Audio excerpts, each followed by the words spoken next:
ប៉ុន្តែមានលុយទិញឡានមែនចាប់អារម្មណ៍ទៅសម្រាប់ Border Flora តែងតែនាំយកនៅអ្វីដែលប្លែកនិងពិសេសជួយអតិថិជនតែផ្ទះថ្ងៃនេះបងប្អូននឹងទទួលបាននូវរថយន្តស៊េរីទំនើប BYD មួយគ្រឿងភ្លាម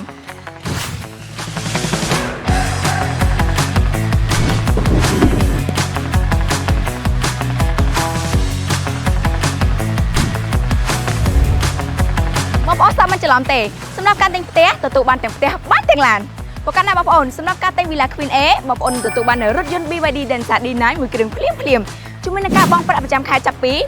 $1,587តែប៉ុណ្ណោះសម្រាប់ Villa Queen B និង Villa Queen B Masterpiece បងប្អូននឹងទទួលបាននូវរថយន្ត BYD Silence មួយគ្រឿងភ្លាមជាពិសេសបង់ប្រចាំខែចាប់ពី$1,055តែប៉ុណ្ណោះអ្វីដែលកាន់តែពិសេសបងប្អូននឹងបង់ដោយគ្មានការប្រាក់រហូតដល់ទៅ30ខែ